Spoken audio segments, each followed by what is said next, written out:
Bom dia, Pai do Senhor. Tudo bem, classe Esperança? Hoje eu vim aqui comemorar com vocês o aniversário da nossa Igreja de Deus no mundo e o Dia do Pastor Deuseano. E para a gente comemorar de uma forma bem inteligente, né? Para a gente saber tudo o que aconteceu, nós vamos recapitular essa história. Nós vamos ver bem do início, de quando surgiu a Igreja de Deus e como ela chegou aqui no Brasil e hoje, como ela está enquadrada no mundo todo. E eu convido vocês a participarem comigo dessa história, porque vocês já fazem parte dessa história, beleza? E também nós vamos relembrar algo muito importante, que é o Dia do Pastor Deuseano. Então vamos comigo? Conto com vocês. A Igreja de Deus começou em 19 de agosto de 1886, na cidade de Monroe, Tennessee, na Carolina do Norte. Richard G. Green Spurgeon, ex-batista e pregador, junto de Barney Crick e outras 8 pessoas, formaram uma união cristã, com a finalidade de seguir o Novo Testamento como uma regra de fé e prática, dando-se a igualdade de direitos e o privilégio de interpretar as Escrituras. Foi formada a Igreja de Deus. 21 anos depois, o nome Igreja de Deus se tornou oficial. Este é o pastor Ricardo Spurgeon, que foi o fundador da Igreja de Deus em 1886. No dia 26 de setembro dessa mesma data, a pedido da Igreja, o velho Spurgeon dava posse ao pastor Spurgeon Jr., seu filho. Poucos dias depois, Ricardo Spurgeon faleceu com a idade de 74 anos e seu filho se tornou líder do movimento após a sua morte. Início do século XX. 10 anos após a reunião de organização, um renascimento no Shear Schoolhouse, nas proximidades de Camp Creek, Carolina do Norte, introduziu a doutrina da santificação para a comunidade. A oposição a essa doutrina levou a severa perseguição, mas um espírito de avivamento prevaleceu e os crentes da santidade experimentaram um derramamento do Espírito Santo que incluiu o falar em línguas e cura divina. Tais experiências prepararam o caminho para a explosão do movimento pentecostal no início do século XX. Sob a liderança do nosso primeiro superintendente-geral, A. J. Tomlinson, a Igreja de Deus adotou uma forma centralizada de governo da Igreja, com uma Assembleia Geral Inclusiva Internacional em 1906. Lançou um esforço de evangelização mundial, começando nas Bahamas, em 1909. Inaugurou a Igreja de Deus Evangel, em 1910, e as oportunidades educacionais estabelecidas para os ministros e membros, em 1918. Ambrose Joseph Tomlinson foi o primeiro supervisor-geral da Igreja de Deus. Na Assembleia de 1914, após A. J. Tomlinson ser novamente eleito supervisor-geral, 5 líderes da Igreja sugeriram que a eleição dele fosse perpétua.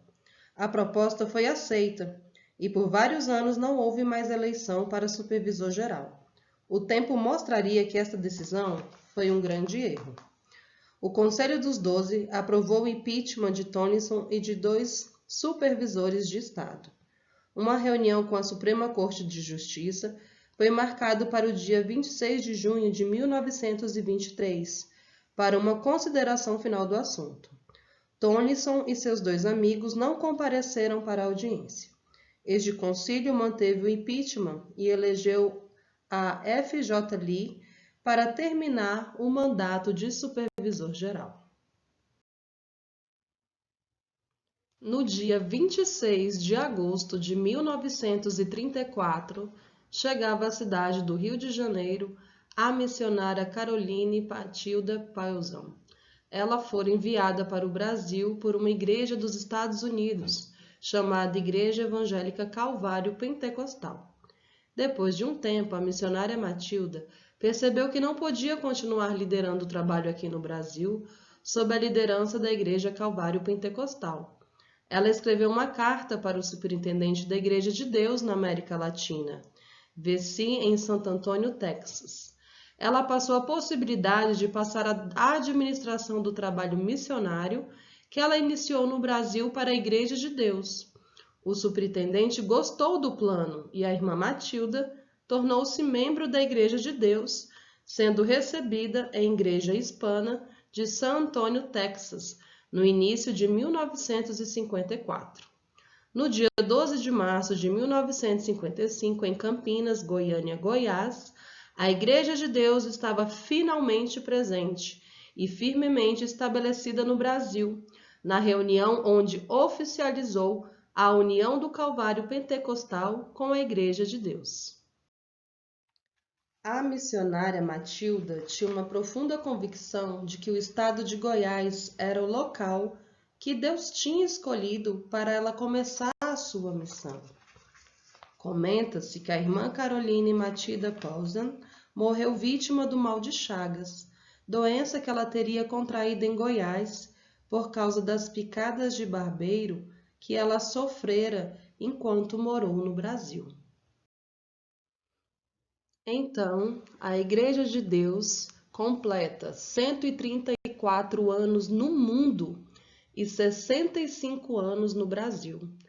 Segundo estatística do Departamento Mundial de Missões, no mundo existem a Igreja de Deus em 185 países, 39.696 igrejas, 4.334 congregações, 46.366 ministros, 7.632.037 membros, 580 missionários, 116 escolas e universidades e seminários, 38.625 estudantes. Na América Latina, a Igreja de Deus se encontra em 19 países, há cerca de 11.617 igrejas, em torno de 880.260 membros.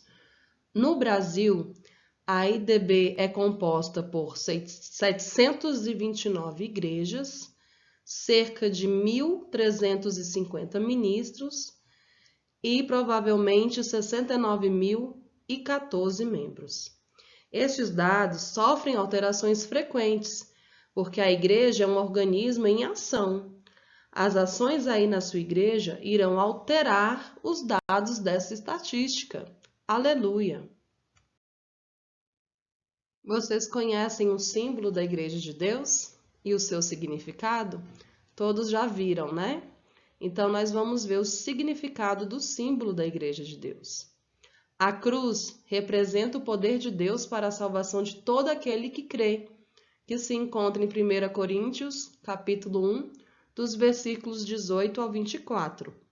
E o círculo vermelho do símbolo da Igreja de Deus, que é uma chama, significa sangue, referência em Apocalipse 1:5, que santifica, e chama pentecostal, que aviva a Igreja de Deus, que se encontra as referências em Mateus capítulo 3, versículo 11, e em Atos no capítulo 2.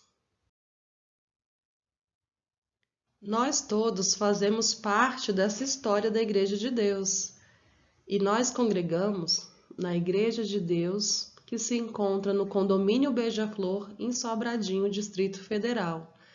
E somos liderados pelos pastores Ellen Cristina Marques e Wilson Marques, que nos direcionam, que nos conduz ao caminho que leva ao Pai. E eles são homens que oram por cada um de nós. E nós não poderíamos deixar de falar que também é comemorado no dia 19 de agosto, o dia do pastor Deusiano. E para não deixar essa data em branco, a classe Esperança preparou uma homenagem para vocês, pastores. Recebam com todo carinho o que cada um aqui demonstrou para vocês.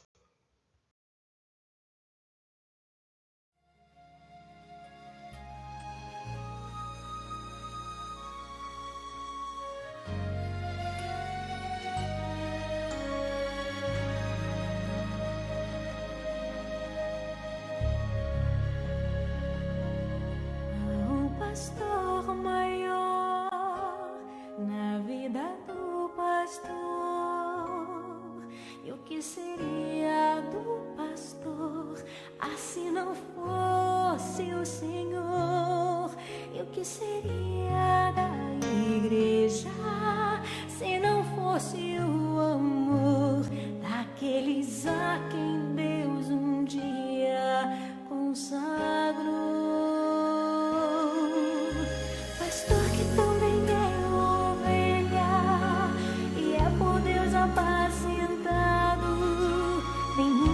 Braços do amado e lança todos os teus fardos. Se às vezes sobrecarregado, te sentes desorientado, o teu clamor é sempre ouvido. Jesus sempre estará contigo. Se um pastor é bem assim, se sente só na multidão, e às vezes pede o coração, um ombro amigo, um irmão, mas é nos braços do Senhor que tu encontras teu valor. Se o preço é alto, meu irmão, grande é teu galardão. Pastor que também é. Oi, pastor, oi, pastora. Primeiramente, quero agradecer a Deus por colocar vocês, duas pessoas tão especiais na minha vida, não só na minha vida, mas na vida da minha família também. Quero agradecer também por serem essas pessoas tão boas, ótimos conselheiros, super organizados, que assim, na verdade não tem, né, como eu dizer o quão vocês são especiais para mim. Queria parabenizar vocês por mais uma data. Desejo que vocês continuem crescendo muito na palavra de Deus e no conhecimento. Amo muito vocês. E eu quero também ler uma passagem bíblica que fica lá em Números 6:24. Que o Senhor te abençoe e te guarde, e que o Senhor faça resplandecer o seu rosto sobre ti e te conceda graça. Um beijão.